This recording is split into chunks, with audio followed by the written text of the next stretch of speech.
आज बनाएंगे कचौरी, वो भी स्टफ करके मूंग दाल को। तो ये जनरली नॉर्थ इंडिया में ज़्यादा खाई जाती है कचौरी, किसी अदर स्टेट में खाई जाती है। तो हम नॉर्थ इंडिया के हिसाब से बना रहा हूँ, जैसे दिल्ली, हरियाणा, पंजाब ऐसे स्टेटों में।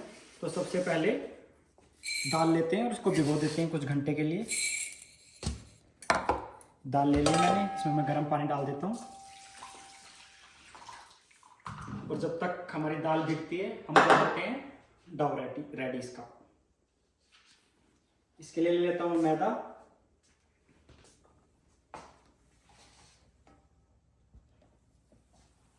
साथ में डाल देता हूँ इसमें नमक,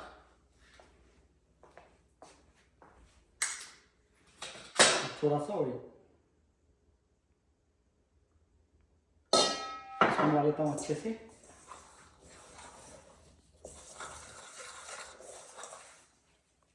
इतना तेल डालना है इसमें जिससे हमारा मैदा ऐसे अच्छे से बाउंड होने लग जाए।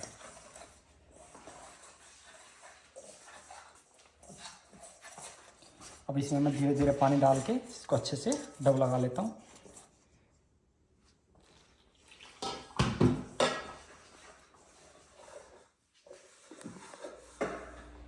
डब हो गया रेडी इसका। बहुत समोसे की तरह टाइट डब नहीं लगेगा इसका, थोड़ा हल्का ही डब लगेगा। देखो कैसा है ये, ठीक है। तो इसको मैं रख देता हूँ अब कुछ देर के लिए, तब तक ये सेट हो जाए और तब तक स्टफिंग कर लेता हूँ रेडी। जो दाल हमने भिगोई थी उसका पानी निकाल लेते हैं और फिर इसको इसमें अच्छे से पीस लेंगे इसको।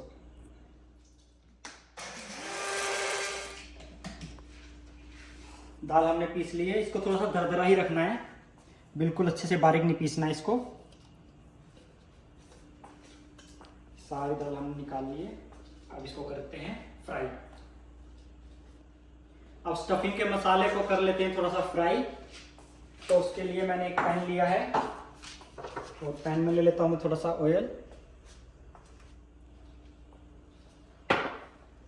तेल हो गया हमारा गरम, इसमें डाल लेते हैं थोड़ा साबित सूखा धनिया, थोड़ा सा जीरा, थोड़ी सी कसूरी मेथी,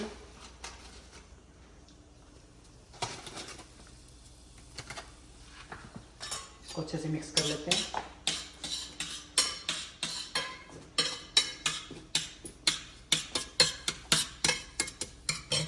अब डाल लेते हैं इसमें बाकी मसाले, जिसमें मैं डालूंगा गरम मसाला,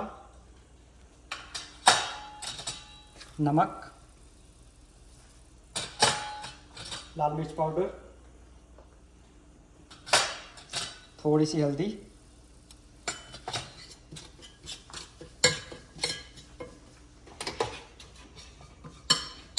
अच्छे से मिक्स करके इसमें सबसे पहले डालूंगा मैं थोड़ा सा बेसन।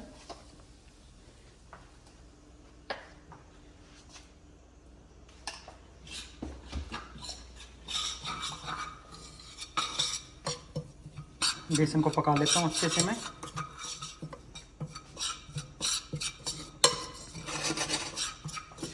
बेसन हमारा पक गया है, अब डाल देता हूँ वो पिसी हुई दाल।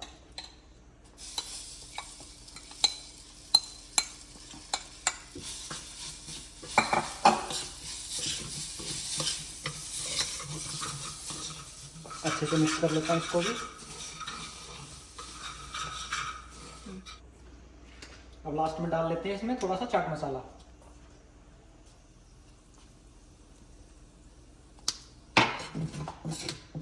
ये हमारी स्टफिंग हो गई है रेडी, जिसको हम फिल करेंगे कचौरी के अंदर।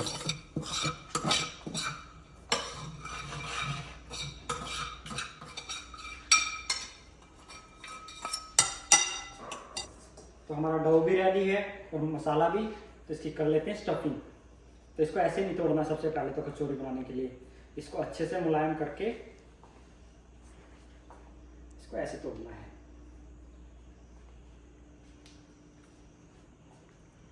और बोल बना के रख लेते हैं इसकी, ऐसे ही सारे मैदे की। ऐसे किया और ऐसे को ऐसे गोल करके पूरा इसकी कर लेते हैं स्टफिंग।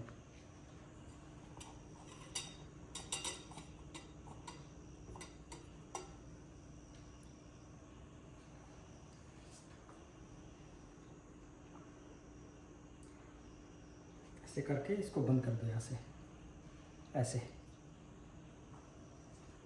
और बचे हुए पोर्शन को इसको ऐसे करके या तो इसके अंदर दबा दो या घुमा के इसको पूरा तोड़ दो। ये देखो पूरा बंद हो गया ये, ठीक है। इसको रख देते हैं अब यहाँ पे। बचे हुए देखो बाकी स्टफिंग में यूज कर सकते हो आप। इसको भी सेम ऐसे करके तो बाकी को भी कर लेता हूँ स्टफ, और उसके बाद करते हैं इनको फ्राई।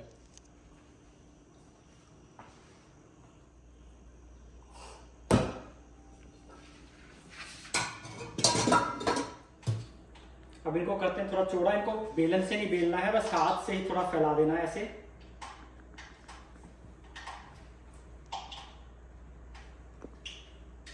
ये देखो बस ऐसे। सेम बाकी को भी कर लेता हूं मैं।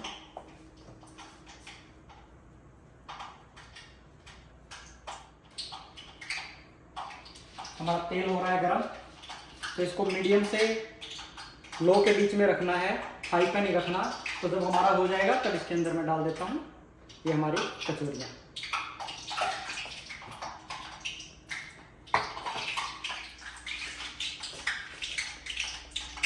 तेल हमारा मीडियम हीट पे है, तो इसमें मैं डाल देता हूँ ये।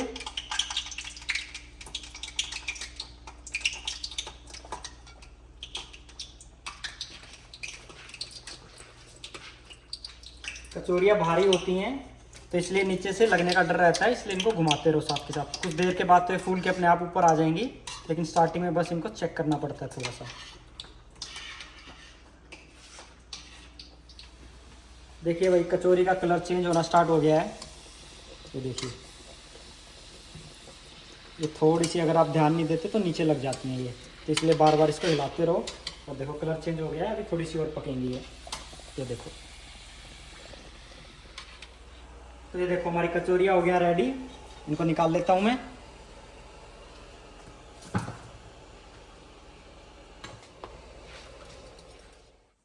ले भाई बन गई हमारी कचौरी रेडी। इसकी कर लेते हैं टेस्टिंग। ये मीठी चटनी बनाई है मैंने, इसकी रेसिपी भी मेरे चैनल पे मिल जाएगी, तो करता हूँ इसकी टेस्टिंग।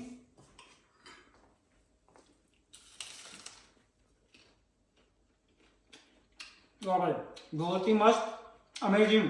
मैं करता हूँ इसको फिनिश और करता हूँ वीडियो को यहीं पे एंड।